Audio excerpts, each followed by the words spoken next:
The views and opinions expressed in this program are those of the individuals involved and do not necessarily reflect the official policy or position of Radio Agri 90.1 FM management.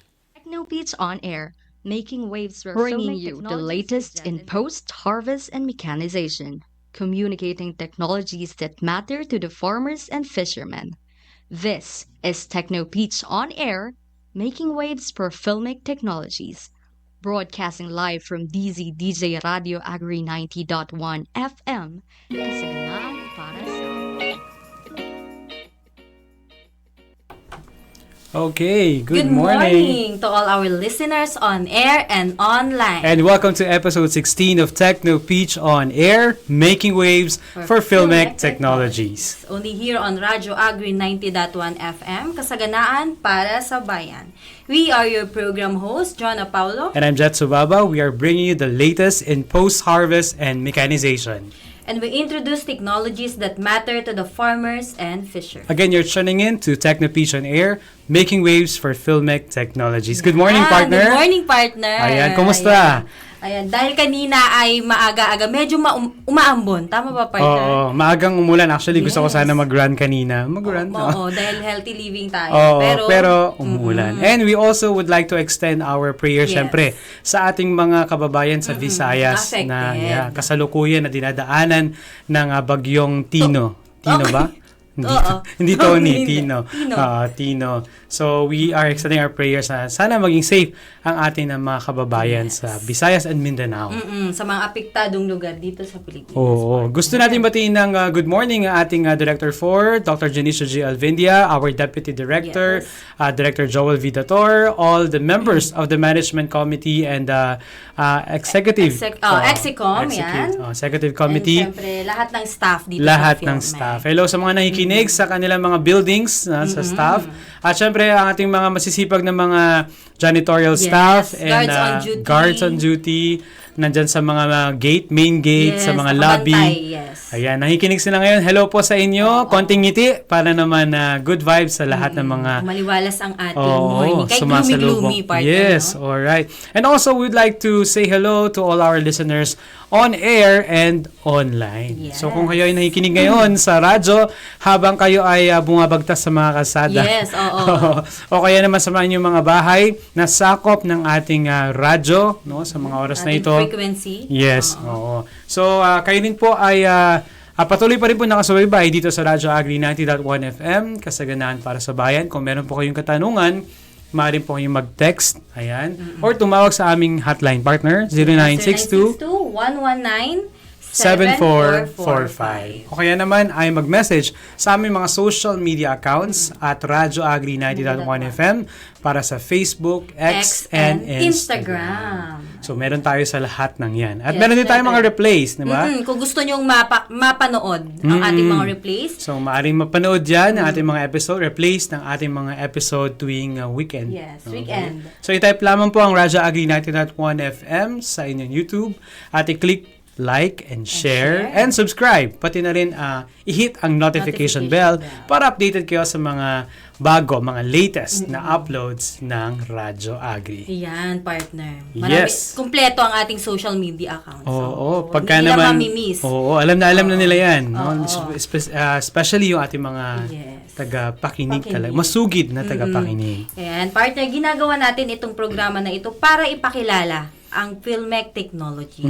Ayan. Hindi lang sa mga adopters, but for the would-be adopters. Para makita nila kung angkop ba sa kanila ang mga operations ng mga technology dito sa Filmec or meron Meron sa Meron Filmec. sa Filmec. Yes, partner. And through this program, malalaman din nila yung mga information ukol sa technologies ng Filmec na pinag-uusapan natin tuwing meron tayong episode. And I can't believe we are on episode 16, partner. yes. Oo, episode 16. So, marami-rami na ito. And kaya naman, sa ating mga, ulitin lang natin, sa mga online viewers, pwede kayong mag-comment sa ating live stream ngayon kung meron kayong mga concerns na nababanggit mula sa nababanggit namin mga technologies. At kung kayo naman po ay nakikinig, Again, we are plugging our hotline 0962-119-7445 para kung meron kayong katanungan. Oo, pwede rin ba tumawag dito? I think pwede rin Oo, tumawag. pwede din, partner. Kung gusto nating batiin siyempre ang ating sa technical. Yes. Okay, andyan si Napakasipag. Faydan. Andyan Oo. syempre si Coco. Si Bini Faydan at si And Bini Coco. Ang Ayan, ating for station manager assisting na us. Miss Badel. Ayan, si Miss Badet ang ating station manager. Thank you for giving us this time no to air our program. So, Siyempre, yan. hindi na tayo magpapaligoy-ligoy pa, partners. Excited na ang ating mga techno-pitcher or mga ka-techno-pitch. Tama ba, partner? Yung mga tawag natin sa ating mga Yes. tagapakinig. Oo, Ayan. mga ka-techno-pitch natin. Yan. Siyempre ngayon ay wala muna tayong guest para bigyang daan ang mga teknolohiya na may kinalaman sa kakao.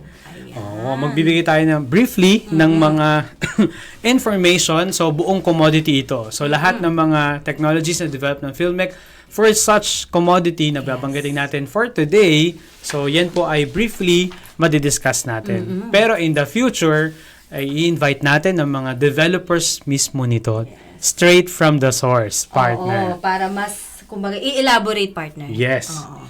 Now, dito tayo sa kakao. Umpisa na ba natin, partner? Yes, So, I hope oo. nakikinig ang ating mga listeners, especially kung meron kayong mga students, no, yung mga agriculture engineers, or nasa agriculture. So, baka ma-inspire kayo sa mga na-develop na ng technology ng Filmec, and sa future, kayo naman mag-develop ng future innovation. So, umpisahan natin, partner. Unang dalawa. Okay? Na kakao technology natin. Ang una ay ang cacao bean huller. So, 3-in-1 machine daw ito. Bakit siya 3-in-1? Kasi it performs 3 function. Una, hulling. Ikalawa, separating large and small nibs. And lastly, sorting unhulled cacao beans. So, ito yung mga nagagawa niya bago to i-roast. Yung pala, sinusort daw before roasting. Now, this machine is composed of 4 components. Ano-ano ito, partner? Ito yung breaking rollers, sieves, blowers, and the prime mover. Hindi ganun ka nitty-gritty, no? Hindi fully detailed ang mga specs na i-share natin about the cacao bean huller kasi this is under patent filing pa. Yes. So, ongoing pa po ito. So, Kumbaga yung mga technicalities, partner, ay yet to discuss pa. mga surface information lang Yes, talaga, partner. So, if you are interested na sa future, yung mga technologies to watch ito, merong binubuo po or buo na. So, will undergo pa ang commercialization and will undergo patent filing. Ito pong cacao, Filmec developed cacao bean huller. So, yun yung una natin. Una pa lang. Okay, Yes. hulling technology for cacao. Saan nga bang mga lugar to? Meron sa Mindanao, no? Marami, Yes, no? partner, oo. Yung cacao. Okay. And also, meron din tayo, pangalawa, na technology natin, ito yung cacao refiner. No? Parang ang sarap pakinggan, no? Refiner. Kaya, oo. Oo. Kung ipopost lang natin or mafa-flash tong mga technology na to, partner, makikita nila sana. Oo. Kaya nga lang, dahil for patent filing, so Hindi hindi pa muna natin, natin hindi pa tayo Okay, allowed sige. to share the image of this. Now, itong cacao refiner is a melanger type cacao nib refiner, no? Designed to produce cacao liquor. Meron palang ganun, partner. Oo, cacao. Hindi lang tsokolate, partner. Yes, cacao liquor with a particle size of less than 50 microns. Medyo technical tong side na to. Oo. Baka nakaka-relate yung mga young scientists natin. Oo, dyan. at saka yung mga engineers natin, Yes. mga ABE. Okay. Now, it ensures fine grinding and smooth texture, essential for high-quality chocolate production. Ginagamit siya, partner. So, pwede siya mag-produce ng liquor, tapos part din siya, no, yung fine grinding niya, ay part din ng production ng mga tsokolate. Grabe, no? Yung ganun pala yung tsokolate, no? Gagaling pala sa cacao yun. Oo. Amazing. Diba? So, yeah, isang trivia natin. Parang nito ko lang sa Filmec na nagaling appreciate. siya sa cacao. Oo. Okay. Kasi lalo nagpunta kami sa mga farm sa Davao. Yes, doon talaga madami. No? Yes, oo. So, ito po ay for patent filing pa din. Cacao refiner. Kung di ako magkamali sa BPED ito, no? Sa Bioprocess Sa Engineering pangunguna ni Sir Division. Andy. Yes, shout out Tuates, sa ating yes. mabait na si Dr. Andres Tuates Jr. Nasuking-suki na rin ng Radyo Active. Yes, suki natin yan, no? Sana nakikinig siya. Ewan ko kung nakatravel ngayon si Sir Andy. Madalas siya Oo, madalas talaga. Dahil sa Oo. Coco Levy Oo, involvement. siya ang key person natin sa Yes. Coco Levy. So, yan yung una nating dalawa, cacao bean huller at meron tayong cacao refiner. Ayan. Ang pangatlo naman nating technology or process ay ang cacao waste fuel briquette and briquetting process. Ayan. The cacao waste fuel briquette production process involves systematic conversion of agricultural waste into uniform fuel products through mechanical processing. Basically, partner, ito lang yung, kumbaga, proseso na sa paggawa ng briquettes o yung uling. Yes, oo, Ayan. briquettes. Merong available na ganyan, no? Pero hindi yata cacao gawa. Yes. Okay. So, mga briquettes. So, alam naman yan ng most of our listeners. Ayan. And meron na tong utility model, partner. Para dun sa okay. mga nauna na hindi pa, for filing pa, may registration number na 2-2018-00218. Okay, so meron na siyang utility model number, registration number. Sabi dito, the process begins with collection and mechanical shredding of cacao waste. Yes. So cacao waste pala to. So part ito ng isa sa mga agenda natin na waste product Reduction. waste utilization, Yes. byproduct and waste utilization. So sabi dito, shredding ng cacao waste followed by drying. Dinadry siya and optional carbonization for enhanced fuel properties. Okay. So, the processed material is then milled using a hammer mill and mixed with a cassava starch water binder solution. Kaya nagiging ganun siya, compact. May additives ko. May added ano pa siya, partner. Na solution. Yes. And then a mechanical briquetting machine forms the mixture into hollow cylindrical briquettes with uniform size, shape and compaction density. So, kung imagine niyo po sa mga listeners natin, ay ang shape niya ay cylinder at may butas sa loob. Parang donut. Oo. Pero pahaba siya, cylinder siya.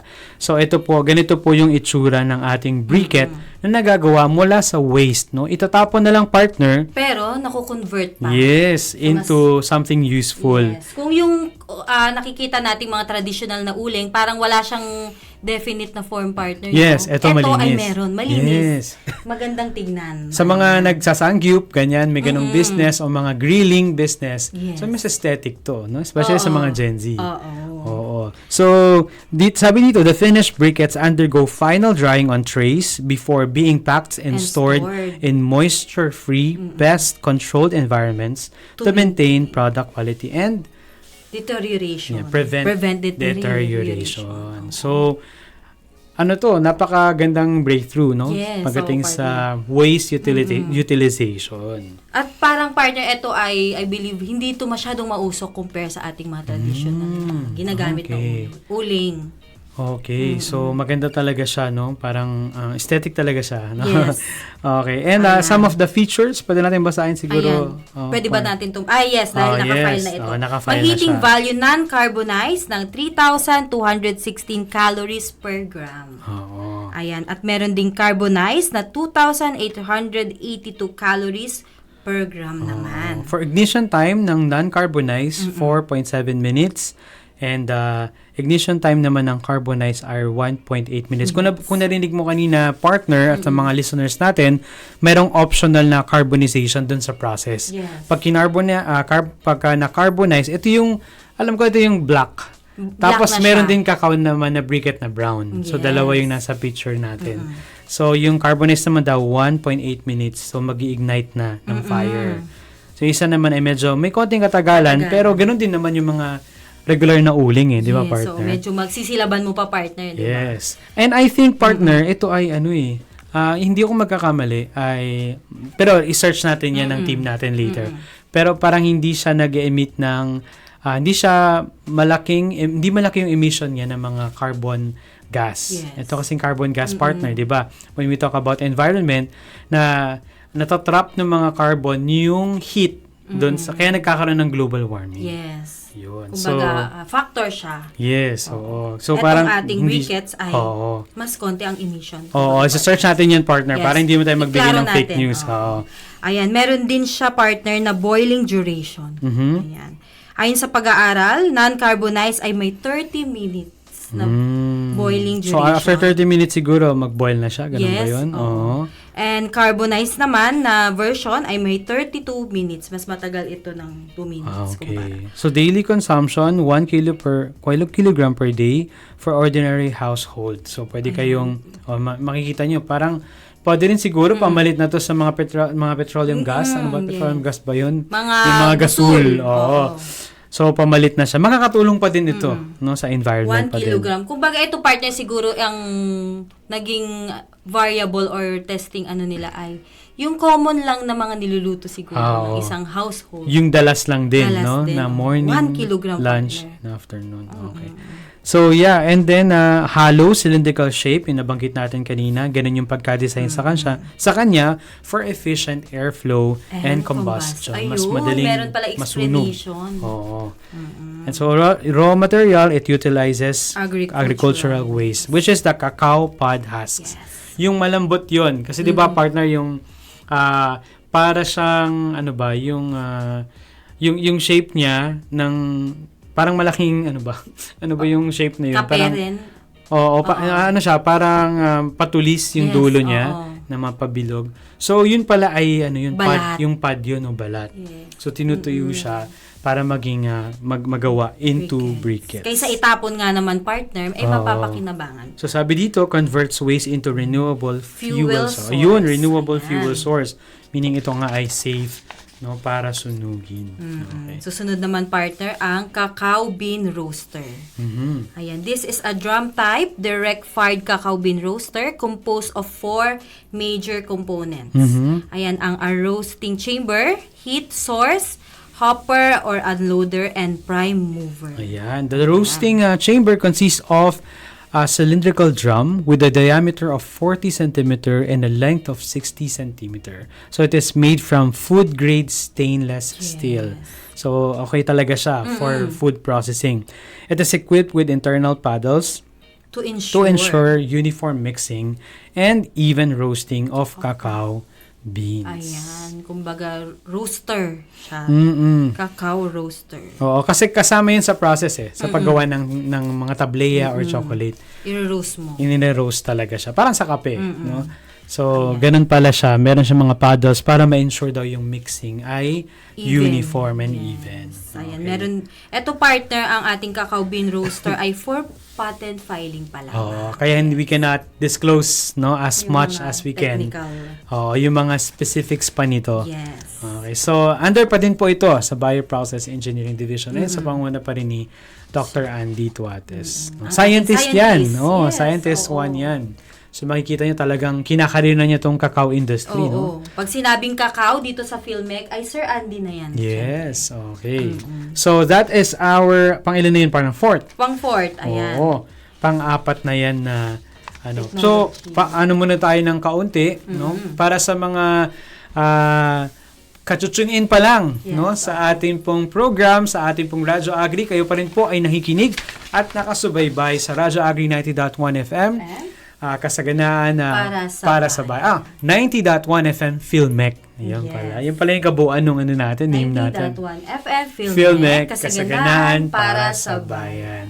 So kung meron po kayong mga katanungan, mag-text naman po kayo o tumawag sa aming hotline na partner. 0962-119-7445. Okay, 0962-119-7445 or mag-message sa aming mga social media accounts.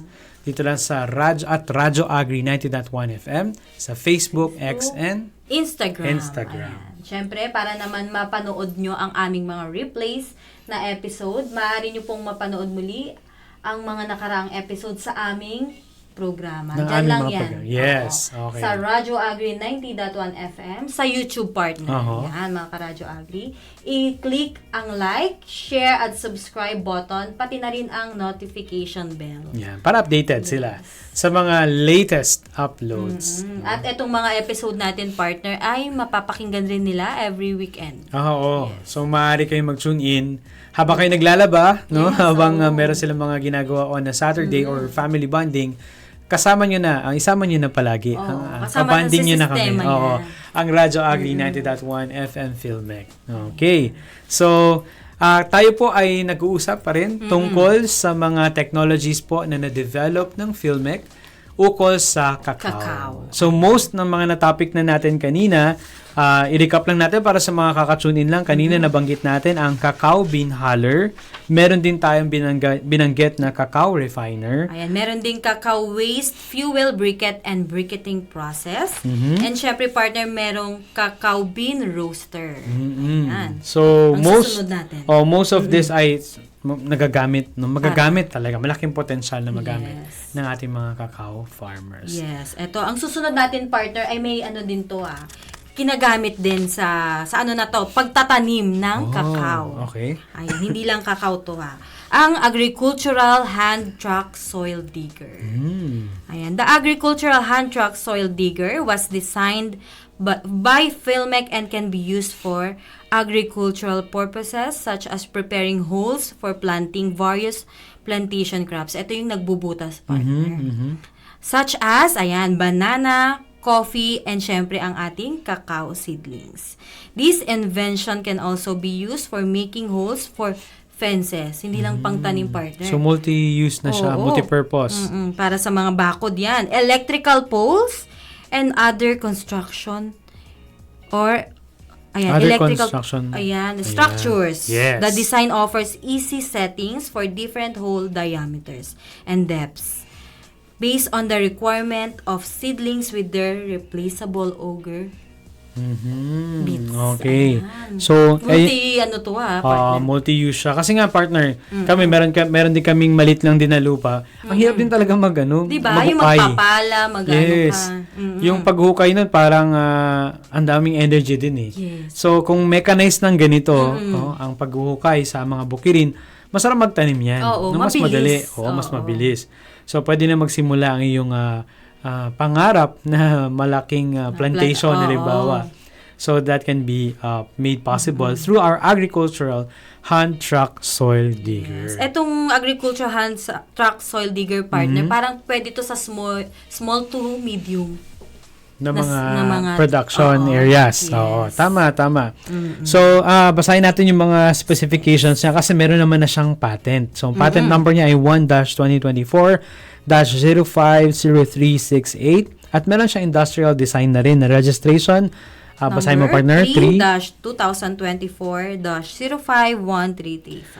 O yan. So, ito po ay nakapangalan na po sa Philippine Center for Post-Harvest Development and Mechanization. So, selected seedlings for orchard, pwede siyang gamitin.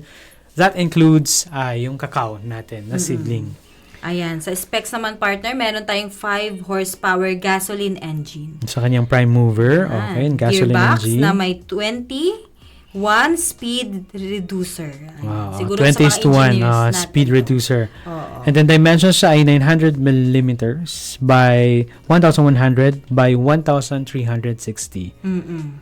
Yung Kung weight niya. nai-imagine natin Oo. to, parang ano to, is kasing laki ng tao, nandun siguro to. At merong bigat itong ating makinarya na 75 kilograms. Malapit na bibigat natin dyan, partner. Partner, Parang- sana hindi pa, partner. Oo, pero malayo pa naman. Malayo pa naman. And hole diameter na 150 mm to 300 mm or millimeter. ito yung laki nung pwede niyang mabutas. mabutas. Ayan. Oo. And hole depth na hanggang up to 300 millimeters. Malalim-lalim, partner to, ha? Oo. And merong boring speed, ayan, yung pagbutas niya siguro, yung gaano kabilis magbutas. Na 45 seconds, 12 inches auger. Ayan. And digging capacity, 45 holes per hour. Wow. Na may tig 2 meters na distance. Ang bilis, ha?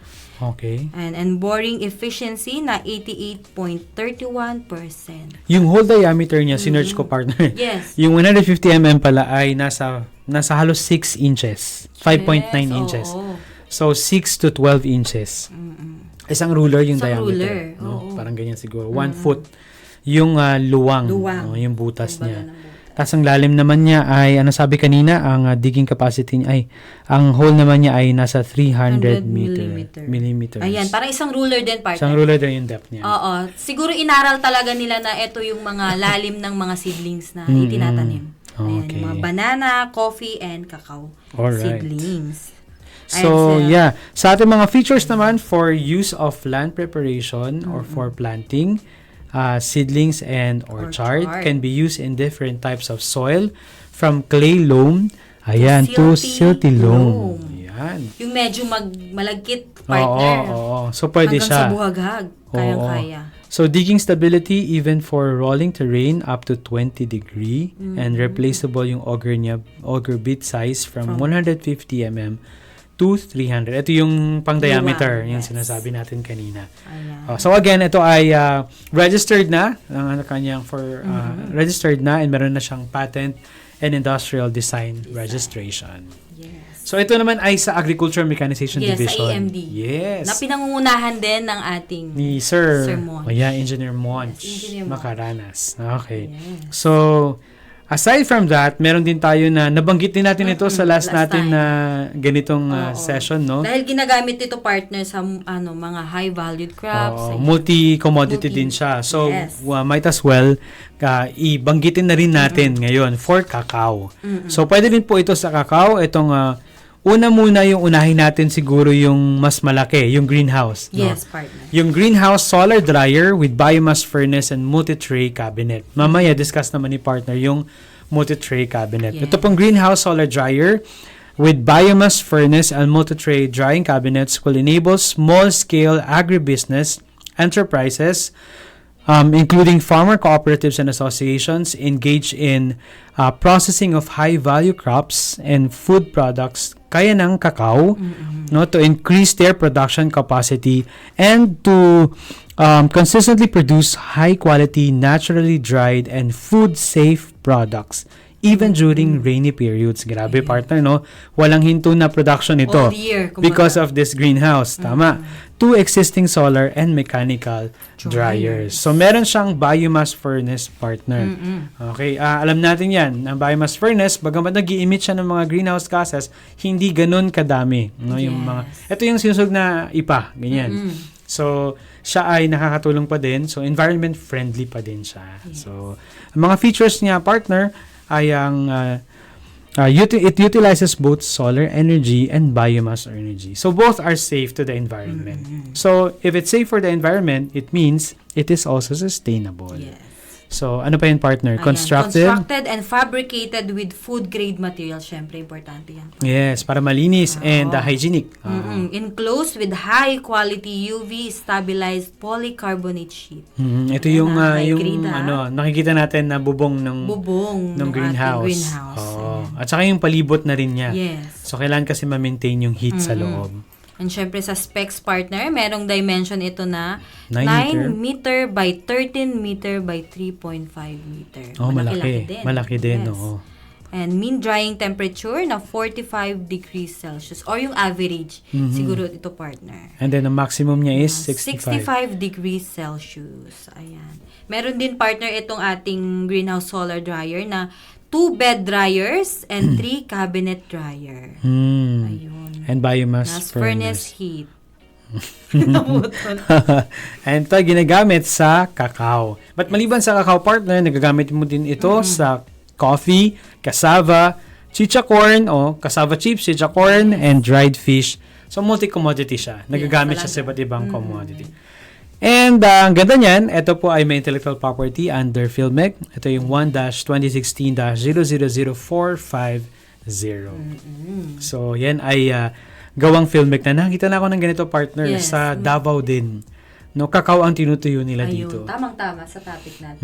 Ang tagal na rin, 2017 yata or 2016, nakita ko siya sa Davao Ayan, City. nakikita talaga na ginagamit, partner, at napapakinabangan. Yes, oo. At nakatikim ako ng chocolate talaga nila. Nagaling dito. Yes, na dry dyan. Na-dry dyan. Oo. Anong kaibahan, partner?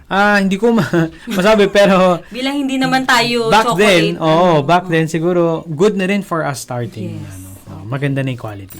Ayan. So, balikan natin yung tray nung kanina, yung nasa loob. Sige, partner. itong multi-tray drying cabinet for greenhouse solar dryer. So sabi dito sa specification, ito daw po ay parehas din, no? Kasi ito yung tray lang naman yung nasa loob.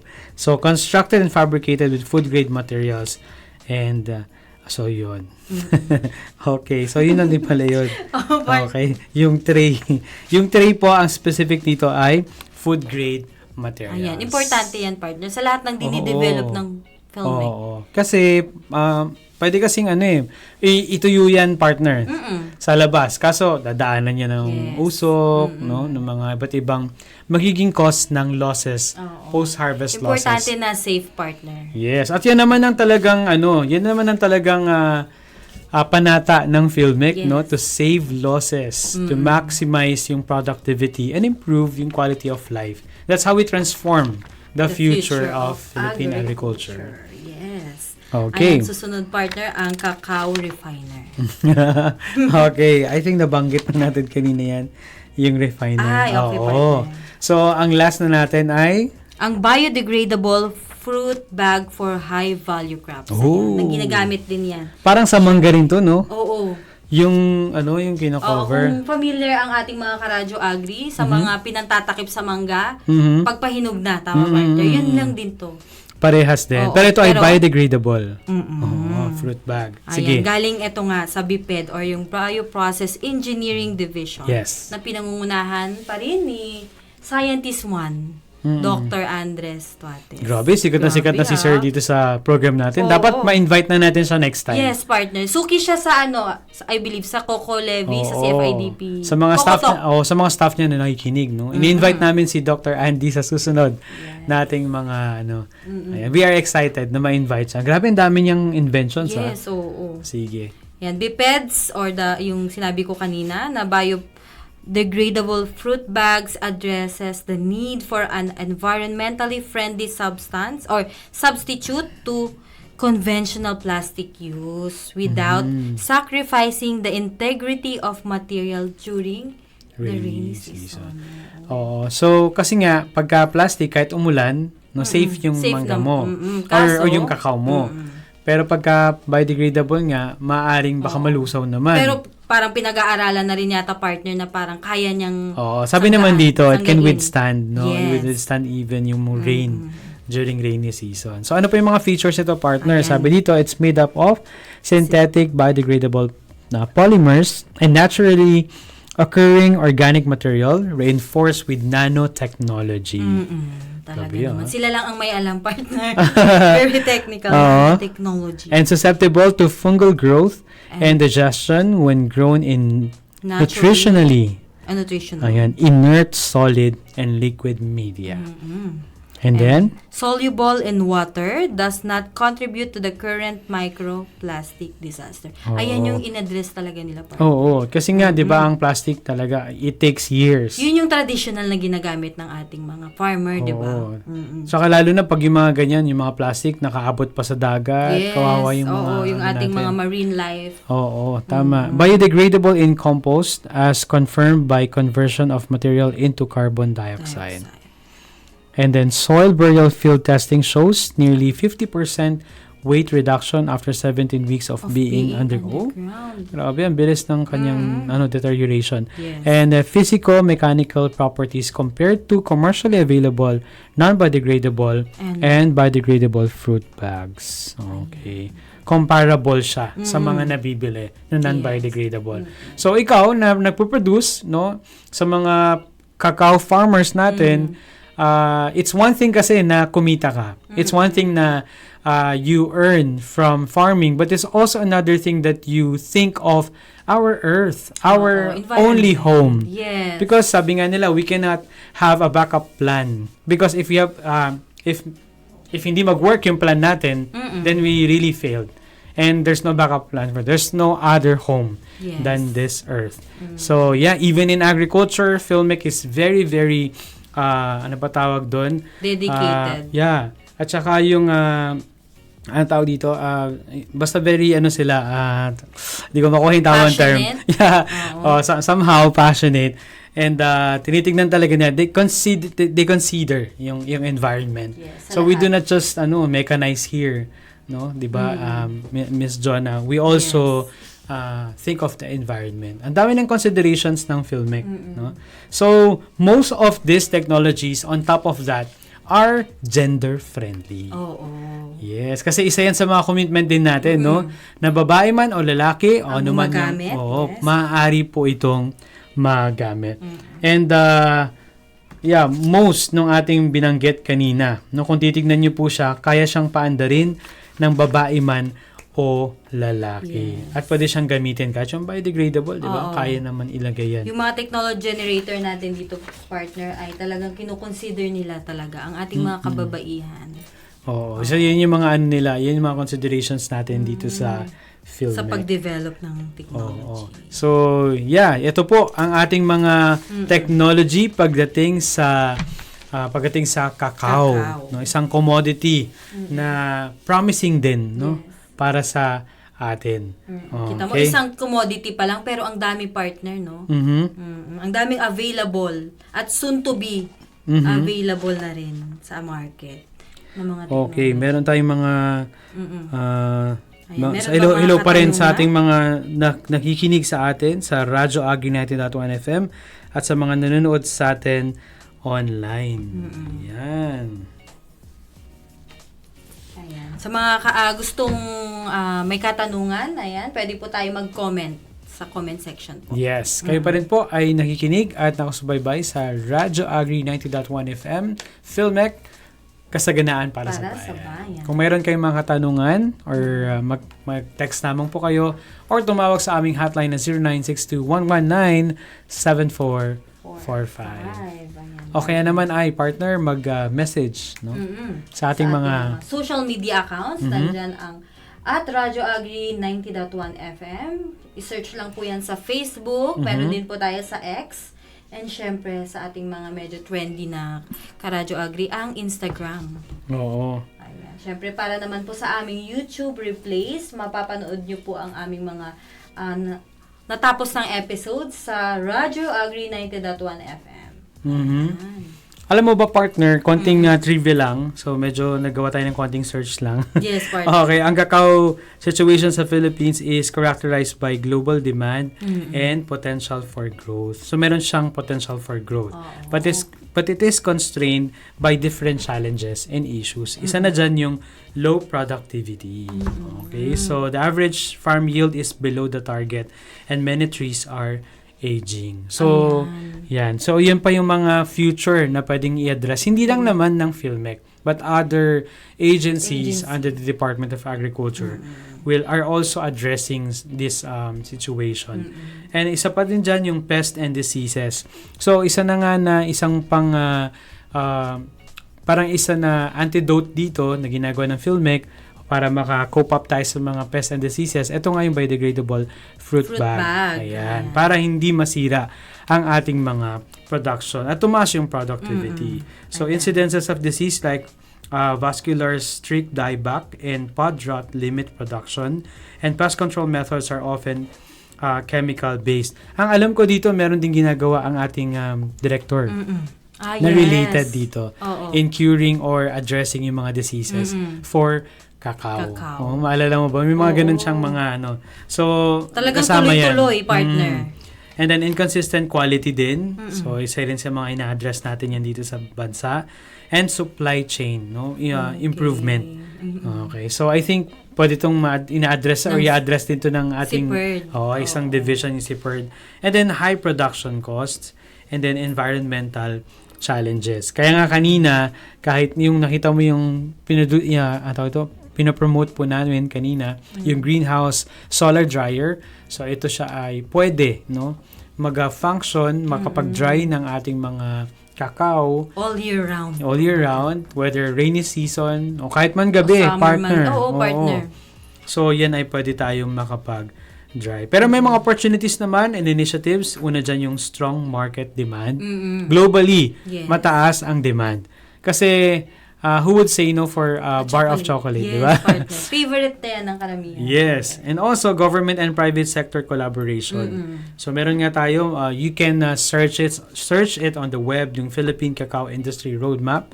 So, makita nyo doon yung mga collaborations na, and that includes our efforts dito po Mga sa initiatives. ating Ahensya. And then also, technology and innovation, gaya na nabanggit namin, yun po ay nakabase din sa roadmap at nakabase sa nakatoka doon kay Filmic na ina-address natin. nila. And focus on organic and sustainable farming. Ang katulad na nabanggit natin kanina. So, our technologies are also into that. And then, international partnerships. So, yun yung mga opportunities for the cacao industry here in the Philippines. Kaya partner, malaki ang potential ng Yes. cacao industry. Kung pumunta ka sa mga mall partner, marami dyan na mga, lalo na sa mga Visayas and Mindanao, makita mo dun, lalo na sa Mindanao, Yes. makita mo dun yung mga tsokolate na gawa talaga locally made. Mga tableya. Oo, tapos yes, oo. At mga premium yung kanilang quality. So salamat, syempre, una sa mga researchers natin, pangalawa sa mga nag-a-adapt nung product ng Sa research cacao growers. para ma-improve pa mula production to post-harvest to processing. At syempre, kaagapan niyo po ang Filmec sa mga specifically sa post-harvest and processing ng ating cacao. Ayan. Sa mga techno-picture natin na interesado, partner, na mag-reach out, ayan, oo. pwede tayong mag-letter. Yes, pwede po kayong sumulat sa amin pong Director 4, Dr. Janicia G. Alvindia. Siya po ang aming Director 4 ng Filmec. Mag-email po kayo. Ayan, email na ngayon kasi partner, no? Mahirap na yung papadala sa post office, Oo, no? at magkawalaan. Oo, so ganun na lang po. Kaya kayo mag-email sa amin sa od@filmec.gov.ph. Ayan, yung ODIO And as in Omega and D as in Delta. Delta. Maliliit lang po yan, mga karadya. okay, so od@filmec.gov.ph para po sa inyong intensyon makipag-partner, collaborate, o kaya naman ay mag-adapt ng aming mga technology. So you are very much welcome. Para together we can transform the future of Philippine agriculture. I can imagine, no, in the future, no, laki ng role din ng Filmec. Yes, partner. Oo, pagdating sa processing ng cacao. So hindi lang to basta technologies, ito ay talagang we are trying to help, no, change o alleviate, no, yung state ng ating mga farmers into a higher state. Very DevCom yan, no? Yes. Kaya tayo talaga, nilalakasan pa natin boses natin bilang mga DevCom practitioners to share the good news to our intended audience para sa gayon ay malaman nila yung mga dapat nilang gawin so they can connect themselves to such interventions and innovations para ma-reach nila yung development ng kanilang Yun mga ang end goal. Diba? Diba, very DevCom. Kailangan nyo rin ng DevCom maliban sa mga researchers. Kaya naman itong Techno-Pitch ay talagang minamaximize natin so we can share, no, to our listeners and syempre sa mga online viewers natin, baka ma-review nyo to along the way, makita nyo tong video na ito, ay meron pong ganyan sa Filmec. Marami pong technology on cacao dito sa Filmec that you might be interested adopting and maybe, and we hope na this could improve the technology, our processes and our lives as well. So, yun. Anong favorite mo sa mga ito, partner? Ito, partner, siguro itong ating soil digger. Soil digger? Dahil syempre, nagsisimula ang lahat sa pagtatanim. Pagtatanim. Oo. Okay. Ikaw, partner. Naalala ko na, invite na natin siya dito, no? Si Hervin, si Sir Hervin. Si Sir Hervin. At na-discuss niya na ito. Oo. Gusto ko yung mga maliliit na mga cacao, yung mga refiner. Yung mga ano lang siya, yung mga partner. holler, yung mga pa-chocolate. Yung mga papunta ng Pa-vibe pa ano na siya. Pa-product na. Yes. Oo. Ako, partner, sa paumpisa pa lang eh. Oo. Oo. Sa preparation pa lang. Ako dun sa processing naman. Oo, So, sige. match talaga, Match, partner. oo. So, yeah. I hope na if makita nyo po ito, you feel free to comment anong naging favorite nyo sa lahat ng aming mga technology na na-pitch sa inyo today. So, we hope na to partner with you if you're listening and we hope to see you or listen to your stories kapag kayo ay naging adopters na. ng ating technology. Success story. kumbaga, Yes. Okay. Excited. So, yeah, maraming salamat for tuning in to our Techno Peach on Air program. Yes. Ito pa rin po si Jet. And syempre si Jonah. Okay. Nakikinig pa rin kayo sa Radyo Agri 90.1 FM Kasaganaan Para sa bayan. bayan. So, we'll see you again. Okay, we'll see you again next Tuesday. Only here on Radyo Agri 90.1 FM Kasaganaan. Para sa bayan. Thank you and bye-bye. Bye-bye.